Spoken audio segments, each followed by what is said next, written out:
Hello बच्चों, मैं हूं दीपक सर। आज हम आप लोगों को करंट इलेक्ट्रिसिटी में ध्यान से देखेंगे। यहाँ पर जो है ध्यान से देखिए, यहाँ पर करंट इलेक्ट्रिसिटी, करंट इलेक्ट्रिसिटी यह क्लास 12th का फिजिक्स का चैप्टर 3 है। यह जो देखते हैं ना यहाँ पर है, यह चैप्टर 3 है और उसमें जो टॉपिक बताएंगे बहुत ही महत्वपूर्ण, यहाँ पर लिख लीजिए VVI। ठीक है, ये बोर्ड एग्जाम में एक बार नहीं कई बार पूछ चुका है और कॉम्पिटिटिव डे के लिए भी बहुत ही महत्वपूर्ण है। किरचॉफ्स करंट लॉ हम आपको बताएंगे, किरचॉफ्स लॉ। और किरचॉफ्स लॉ जो होता है वह आपको इलेक्ट्रिक सर्किट के बारे में बताता है। ध्यान से देखेंगे, ये जो देखते हैं ना किरचॉफ्स है ना, किरचॉफ्स जो है यहाँ पर लॉ लगा दीजिए। जैसे किरचॉफ्स है ना तो यहाँ पर लगा देते हैं लॉ, किरचॉफ्स लॉ। ये जनरली बताता है आपको क्या, ध्यान से देखेंगे, electric circuit, electric circuit, electric circuit के बारे में बताता है। तो उसमें हमको दो पढ़ना है। एक तो यहाँ पर दिया है पहला नंबर क्या है, KCL, Kirchhoff's current law, KCL। और दूसरा पढ़ना है KVL, किरचॉफ्स वोल्टेज लॉ। ठीक है, ध्यान से देखिए, आपको अच्छे तरीके से बताते हैं। किरचॉफ्स करंट लॉ KCL ये क्या कह रहा है। अच्छा, इसको नाम एक और कहते हैं हम लोग जंक्शन रूल भी बोलते हैं। जंक्शन रूल बोलिए, लॉ बोलिए। ठीक है, ध्यान से देखिए क्या कह रहा है। सो यह कह रहा है एट एनी जंक्शन, जंक्शन को हम लोग ब्रैकेट में नोड भी, मतलब नोड से भी इसको हम लोग बोलते हैं। The total current entering the junction, ध्यान से देखिए, अच्छे तरीके से देखिए, ध्यान से देखिए, ये जंक्शन है। जैसे यहाँ पर करंट ले लिए I1, दूसरा करंट यहाँ पर क्या ले लिए I2, तीसरा करंट यहाँ पर क्या ले लिए I3 और एक करंट ले लिया यहाँ पर I4 और यहाँ पर ले लेते हैं I5। ध्यान से देखते जाइए क्या कह रहा है, at any junction the total current entering the junction is equal to the total current leaving the junction. कहने का तात्पर्य क्या कह रहा है, जो जितना जंक्शन की तरफ करंट आ रहा है और जितना जंक्शन से करंट बाहर जा रहा है वो आपस में बराबर होगा। ठीक है, यहाँ पे क्या लिखा है, इक्वल टू। यानी शॉर्टकट में आप ऐसे भी लिख सकते हैं I.O इनकमिंग करंट IC हो जाएगा, सॉरी IC बराबर में लिखेंगे OC। देखिए I का मतलब इनकमिंग करंट बराबर में आउटगोइंग करंट। तो आप लोग को समझ में आ गया होगा। हिंदी में भी देखिए, किसी भी जंक्शन पर आने वाली कुल धारा और जाने वाली कुल धारा के बराबर होता है। तो आप लोग समझ में आ गया होगा। इनकमिंग, ध्यान से देख लीजिए, इनकमिंग करंट, इनकमिंग करंट बराबर में क्या बोलेंगे हम लोग, जल्दी बताएंगे, आउटगोइंग करंट, आउटगोइंग करंट। ठीक है, यानी कि इनकमिंग करंट आउटगोइंग करंट आपस में बराबर होंगे। मतलब जंक्शन की तरफ जो आ रहा है, तो यहाँ पर देखिए जंक्शन की तरफ करंट आ रहा है I1, I2, I3, लेकिन I5 और I4 जा रहा है। तो जो आ रहा है उसको एक साथ जोड़ लीजिए, I1 प्लस में I2 प्लस में I3। ठीक, और जो जा रहा है जंक्शन से बाहर, देखते हैं यहाँ पर देकर बता रहे हैं, देखिए जा रहा है, कौन जा रहा है, I4 और प्लस में I5 जा रहा है। तो ये जो था यही किरचॉफ्स करंट लॉ था। इस पे एक छोटा सा प्रश्न बता देते हैं, छोटा सा प्रश्न देखिए, छोटा सा प्रश्न देखिए, 2 एम्पियर आ रहा है, यहाँ पे भी 3 एम्पियर आ रहा है। ठीक, ये मुझे I का वैल्यू फाइंड निकालना है। ठीक है, और यहाँ पर एक और देते हैं 4 एम्पियर। देखिए जंक्शन की तरफ देखिए, 2 एम्पियर, 3 एम्पियर, 4 एम्पियर आ रहा है। तो इनकमिंग कितना हो गया, इनकमिंग हो जाएगा 2 प्लस 3 प्लस में 4। आउटगोइंग कितना है I, देखते ये जा रहा है, यहाँ पर लिख लीजिए I। तो 2 3 5 और 4 कितना हो गया, 9। यानी फाइनली I बराबर 9 एम्पियर आपका जो है सो वैल्यू आ गया। तो आप लोग को समझ में आ गया होगा जो किरचॉफ्स करंट लॉ होता है क्या, इनकमिंग करंट बराबर में आउटगोइंग करंट। यानी जंक्शन की तरफ जो करंट आता है सो, और जो जंक्शन से जो बाहर गया सो आपस में दोनों क्या हो जाएगा, बराबर हो जाएगा। यही जो है सो था क्या था, ये KCL, जंक्शन लॉ इसे को हम लोग बोलते हैं। ठीक है, आगे देखिए, आगे क्या है, किरचॉफ्स वोल्टेज लॉ। इसको थोड़ा ध्यान से देखेंगे, इसको हम लोग रूल या लॉ भी कहते हैं या वोल्टेज लॉ भी कहते हैं। ध्यान से देखिए, इसके बारे में बहुत अच्छे तरीके से बता रहे हैं।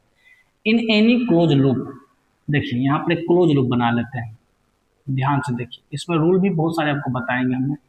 एनी क्लोज लूप, ठीक, ध्यान से देखते जाइए आप लोग, ध्यान से देखिए, ये इसका रेजिस्टेंस यहाँ पर I और इसका रेजिस्टेंस यहाँ पर ये हो गया R2, यहाँ पर करंट पास हो रहा है I, ठीक, और इसका जो वोल्टेज है, पोटेंशियल है, इसका है V।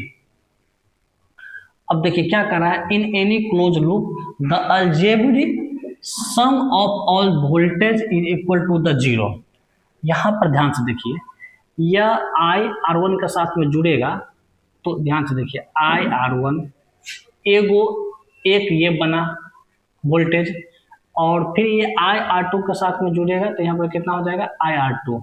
आप सारे बच्चों को पता है, क्या पता है, पता है, यह बात पता है, जो V बराबर क्या होता है, IR होता है, ठीक। तो अब गौर से देखेंगे इस सर्किट में, ये जो क्लोज वाला जो सर्किट है, तो इस I R1 के साथ में जुड़ा, तो एगो ये बना वोल्टेज, I R2 के साथ में जाकर जुड़ेगा तो ये बनेगा एगो यहाँ पर, यानी कि 3 यहाँ पर जो है सो वोल्टेज ही है। अब प्रश्न को थोड़ा समझ, मतलब कंसेप्ट को समझिए, क्या करा है, in any close loop the algebraic sum of all voltage is equal to zero, यानी कि हम इसको जोड़ देंगे, यानी कि I R1 और I R2 और V को जोड़ देंगे, तीनों को जो जोड़ेंगे वे बराबर में क्या आ जाएगा, जीरो। लेकिन जोड़ने का कुछ नियम है, कुछ शर्त है, उसके बारे में हमको समझना है। तो क्या समझना है सो बता देते हैं आप लोगों को, ठीक है, ध्यान से देखिए क्या समझना है, क्या समझना है सो आपको बता रहे हैं, ठीक है, अच्छे से देखिए। पहला बात क्या है, जब कभी भी क्लोज, देखिए सर्किट ये तो क्लोज है, ठीक है, तो क्लोज सर्किट जो रहेगा, तो इसमें क्या करेंगे, हम अपने मन से एक डायरेक्शन बना लेंगे, जैसे ऐसे हम लोग एक डायरेक्शन बना लिए, ये हो गया घड़ी की दिशा क्लॉकवाइज। अगर आप लोग चाहें तो एंटी क्लॉकवाइज भी बना सकते हैं, उसमें कोई दिक्कत नहीं है। तो एक हो गया क्लॉकवाइज, एक हो गया एंटी क्लॉकवाइज, आप पे डिपेंड करता है, इसमें कोई डाउट नहीं है। तब छोटा छोटा कंसेप्ट देखिए हम जो बता रहे हैं, देखिए अगर सेम रहेगा, सेम का मतलब हो जाएगा माइनस। दूसरा कंसेप्ट समझिए, अपोजिट जो रहेगा तो इसका मतलब होता है प्लस। और तीसरा नंबर बता रहे हैं, तीसरा नंबर क्या बता रहे हैं उस पर भी ध्यान देना है। चौथा नंबर क्या बता रहे हैं उस पर भी ध्यान देना है। चौथा नंबर ध्यान, उस पर भी ध्यान देना है, ठीक है। ये हो गया प्लस, हो जाएगा माइनस। 1 मिनट, सारा कंसेप्ट आपको बता रहे बारी बारी से, चिंता करने की जरूरत नहीं। ध्यान से देखिए, ध्यान से देखिए, अच्छे तरीके से देखिए आप लोग। ये छोटा वाला माइनस यहाँ पे लिख लेते हैं प्लस, ठीक है। ध्यान से देखिए, क्या सेम का मतलब माइनस, अपोजिट का मतलब प्लस, ये क्या लिखे ये समझिए। ये दिशा है करंट का, हमने क्या बना लिया, ये तो दोनों का डायरेक्शन सेम है। आप लोग पूरा ही अच्छे तरीके से समझिए, हम जो क्या कहना चाह रहे हैं अच्छे तरीके से समझिए। हम ये कहना चाह रहे हैं, ध्यान से देखिए, हमने जो ये बनाया है, देखिए ये बोला इस तरह का, ये हो गया घड़ी का दिशा और ये करंट, अगर दोनों का डायरेक्शन सेम है तो ये I R1 के साथ में जुड़ेगा, I R1 से जुड़ेगा, एगो ये बनेगा, लेकिन माइनस में होगा ये, क्योंकि मुझे जोड़ना है। तो I ये R1 के साथ में जुड़ा तो सेम डायरेक्शन माइनस में लगा देना है, यानी कि ये जो वोल्टेज जो आया जाएगा ये हो जाएगा माइनस I R1, ठीक। अब फिर देखिए, ये करंट जो है सो चलते चलते R2 के पास में गया। हमने जो डायरेक्शन यहाँ पर जो ड्रॉ किए हैं, ये दोनों का डायरेक्शन सेम है, तो सेम रहेगा तो सेम में देखते हैं माइनस लगाना है, तो ये हो जाएगा माइनस I R2, ठीक।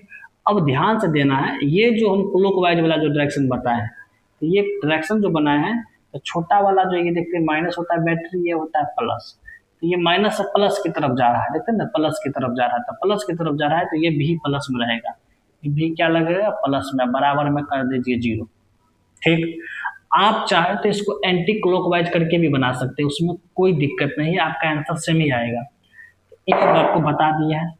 अब हम जो है सो इसी प्रश्न को, यही है सेम टू सेम है, लेकिन हम लोग क्या करते हैं, ध्यान से देखिए, इसको हम लोग क्या करते हैं, इसको हम लोग, अब हम क्लॉकवाइज था ना, अब इसको एंटी क्लॉकवाइज कर देते हैं। ध्यान से देखिए, ये हम एंटी क्लॉकवाइज कर दिए, ठीक।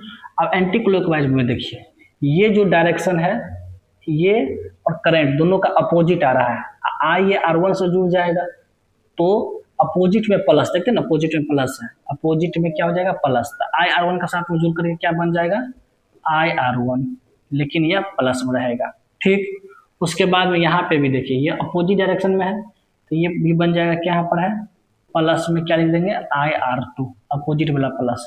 अब ध्यान से देखिए ये जो देखते हैं एंटी क्लॉकवाइज ये माइनस की तरफ जा रहा है, यहाँ पर भी है देखते हैं ना माइनस की तरफ जा रहा है, तो माइनस की तरफ जो जाएगा तो माइनस भी कर देना है, बराबर में क्या आ जाएगा 0। तो आपको सारा बात समझ में आ गया, देखते हैं। अच्छा यहाँ पर कंफ्यूजिंग नहीं आना चाहिए, क्योंकि इसको जो हम सीधे डायरेक्टली लिख दिए हैं, एक्चुअली में जी आया कैसे है, ये ऐसे आया है, देखिए माइनस आई R1 ब्रैकेट में प्लस में माइनस आई R2, इस तरह के है, आई यहाँ पर प्लस में भी बराबर में क्या आ गया 0, क्योंकि प्लस माइनस पे कैलकुलेशन करेंगे तो माइनस से आ जाएगा। ये छोटा बात है जो आप लोग जानते हैं, है ना। अब ध्यान से देखेंगे, आप कहेंगे सर यहाँ पर जो ब्रैकेट में लिखे हैं तो माइनस आई R1 है, माइनस आई R2 है, प्लस भी बराबर 0 है, यहाँ पर तो ऐसे मुझे नहीं दिखाई देता है। कोई दिक्कत नहीं, देखिए आपको समझा देते अच्छे तरीके से। माइनस कॉमन ले लीजिए, जब माइनस कॉमन ले लेंगे तो यहाँ पर क्या आ जाएगा माइनस आई R1, एक मिनट ध्यान से देखिए, ध्यान से देखिए, फिर माइनस कॉमन ले लेंगे, देखिए ना प्लस है तो माइनस कॉमन ले लेंगे तो ये हो जाएगा आई R2, अब माइनस जो कॉमन ले लेंगे यहाँ पर है तो यहाँ पर हो जाएगा प्लस भी बराबर में 0, ये माइनस उधर चला जाएगा, तो माइनस उधर चला जाएगा तो फिर क्या बचेगा, ध्यान से देखिए, बचेगा क्या माइनस आई R1 माइनस आई R2, अब प्लस में क्या यहाँ पर है भी है तो बराबर में 0। अब ध्यान से देखिए, ध्यान से देखिए, क्या ध्यान से देखना है, ये ब्रैकेट दोनों का वैल्यू 0 आया कि नहीं आया है। कहने का मतलब यह है ये जो डायरेक्शन है क्लॉक या एंटी क्लॉक है आप अपने मन से बना सकते हैं, उसमें कोई दिक्कत नहीं। बस ये जो 4 गो छोटा छोटा बात बताएं इसको याद रखिएगा। सेम का मतलब माइनस, अपोजिट का मतलब प्लस। हमने जो डायरेक्शन ड्रॉ करेंगे ये क्लॉक और एंटी क्लॉक भाई ध्यान देख दीजिएगा, अगर प्लस की तरफ जा रहा है तो प्लस लिखना है, और माइनस की तरफ जैसे कि यहाँ पे एक और बता देते हैं, देखिए जैसे ये प्लस है और माइनस है, तो माइनस की तरफ जो हम ड्रॉ करेंगे तो ये जो v का वैल्यू जो आएगा नेगेटिव में रहेगा, और यहाँ पर जो v का वैल्यू जो हो जाएगा वो पॉजिटिव में रहेगा, क्योंकि प्लस की तरफ जा रहा था। तो ये छोटी छोटी बात आपको बता दिया है, तो निश्चित रूप से आप लोग को जो है सो किरचॉफ्स वोल्टेज लॉ और किरचॉफ्स करंट लॉ दोनों समझ में आ गया होगा।